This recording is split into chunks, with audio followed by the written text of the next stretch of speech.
Pride and Prejudice, by Jane Austen. Chapter 19. The next day opened a new scene at Longbourn.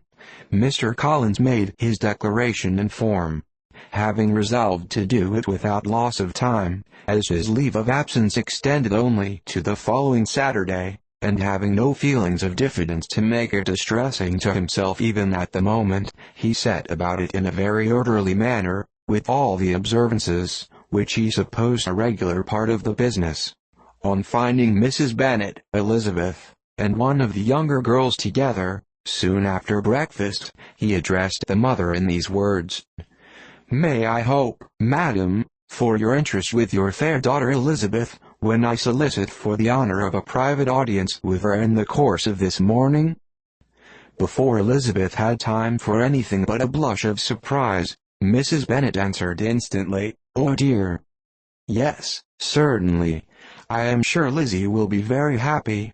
I am sure she can have no objection. Come, Kitty, I want you upstairs." And, gathering her work together, she was hastening away, when Elizabeth called out, "Dear madam, do not go. I beg you will not go. Mr. Collins must excuse me. He can have nothing to say to me that anybody need not hear. I am going away myself." "No, no, nonsense, Lizzie. I desire you to stay where you are." And upon Elizabeth seeming really, with vexed and embarrassed looks, about to escape, she added, "Lizzie, I insist upon your staying and hearing Mr. Collins." Elizabeth would not oppose such an injunction, and a moment's consideration making her also sensible that it would be wisest to get it over as soon and as quietly as possible, she sat down again and tried to conceal, by incessant employment, the feelings which were divided between distress and diversion. Mrs. Bennet and Kitty walked off, and as soon as they were gone, Mr. Collins began.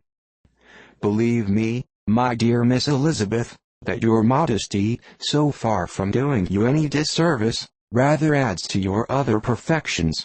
You would have been less amiable in my eyes had there not been this little unwillingness, but allow me to assure you, that I have your respected mother's permission for this address.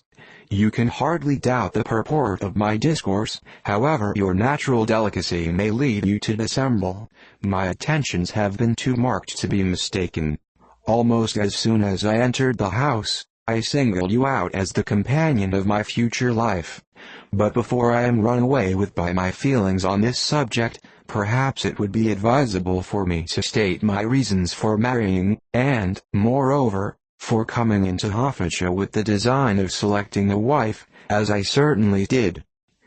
The idea of Mr. Collins, with all his sullen composure, being run away with by his feelings, made Elizabeth so near laughing, that she could not use the short pause he allowed in any attempt to stop him further, and he continued, "My reasons for marrying are, first, that I think it a right thing for every clergyman in easy circumstances, like myself, to set the example of matrimony in his parish; secondly, that I am convinced that it will add very greatly to my happiness; and thirdly, which perhaps I ought to have mentioned earlier, that it is the particular advice and recommendation of the very noble lady whom I have the honor of calling patroness. Twice has she condescended to give me her opinion, unasked too, on this subject, and it was but the very Saturday night before I left Hunsford, between our pools at quadrille, while Mrs. Jenkinson was arranging Miss Ebergage's footstool, that she said, 'Mr. Collins, you must marry. A clergyman like you must marry. Choose properly, choose a gentlewoman for my sake, and for your own let her be an active, useful sort of person, not brought up high, but able to make a small income go a good way. This is my advice. Find such a woman as soon as you can, bring her to Hunsford, and I will visit her.